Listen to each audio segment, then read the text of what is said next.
হঠাৎ করে গুরুতর অসুস্থ হয়ে পড়ে আহাদ এবং তিশার মেয়ে। হঠাৎ করে কি হয়েছে সবকিছু আজকে আপনাদেরকে জানাবো এবং দেখাবো সেই ভিডিও ফুটেজ। হঠাৎ করে আহাদ ফেসবুক লাইভে আসে এবং লাইভে এসে অনেক বেশি কান্নাকাটি করে যে আহাদ এবং তিশার মেয়ে অনেক গুরুতর অসুস্থ হয়ে পড়েছে আলিশা। আহাদ লাইভের মাধ্যমে এসে অনেক কথা বলে। আপনারা এই ভিডিওতে আমি আপনাদেরকে সব কিছু জানাবো এবং দেখাবো কিছু কিছু ভিডিও ফুটেজ যেগুলো দেখলে আপনারা অনেক বেশি অবাক হয়ে যাবেন। আপনারা হয়তো বা অনেকেই জানেন যে আলিশা ছোটোবেলায় একবার এনআইসিইউতে ভর্তি ছিল।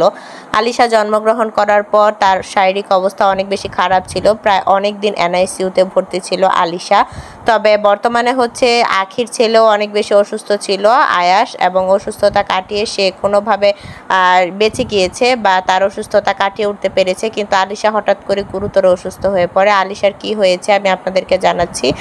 আর প্রথমে আমি বলতে চাচ্ছি যে আপনারা যারা আহাদের ফুল লাইভ ভিডিওটা দেখতে চান, আহাদ আলিশাকে নিয়ে কি বলেছে, আলিশা অনেক বেশি গুরুতর অসুস্থ, যারা আপনারা আলিশার ফুল লাইভ ভিডিওটা দেখতে চান আহাদ কি বলেছে আলিশাকে নিয়ে, সেই ফুল লাইভ ভিডিওটা যারা দেখতে চাচ্ছেন তাদেরকে আমি বলছি আমি এই ভিডিওর কমেন্ট বক্সে এবং ডেসক্রিপশনে আহাদের ফুল ভিডিওর লিঙ্কটা দিয়ে দিব। যারা আহাদের ফুল ভিডিও লিঙ্কটা দেখতে চান যে আহাদ লাইভের মাধ্যমে এসে কি বলেছে, সেই ফুল ভিডিও লিঙ্কটা যারা দেখতে চান তারা অবশ্যই সেই কমেন্ট বক্স প্লাস ডেসক্রিপশন আমি দুইটাতেই আমি আহাদের ফুল লাইভ ভিডিও লিঙ্ক দিয়ে দিব।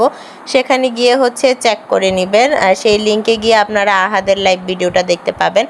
তো প্রথমে বলতে চাচ্ছি আলিশা হঠাৎ করে মাথা ঘুরে পড়ে যায় এবং তাকে দ্রুত হাসপাতালে ভর্তি করা হয় এবং আহাদ লাইভের মাধ্যমে এসে সবটা ক্লিয়ার করেছে যে আলিশার বর্তমান শারীরিক অবস্থা সব কিছুই জানিয়েছে আহাদ লাইভ ভিডিওর মাধ্যমে। আপনারা যারা লাইভ ভিডিওটা দেখতে চান তারা অবশ্যই এই ভিডিও ডেসক্রিপশন বা কমেন্ট বক্স আমি দুইটাতেই লিঙ্ক দিয়ে দিব। যারা দেখতে চান তারা অবশ্যই লিঙ্কে গিয়ে ভিডিওটা দেখে নেবেন। আর অবশ্যই সেই চ্যানেলটাকে, আমার এই চ্যানেলটাকে সাবস্ক্রাইব করবেন।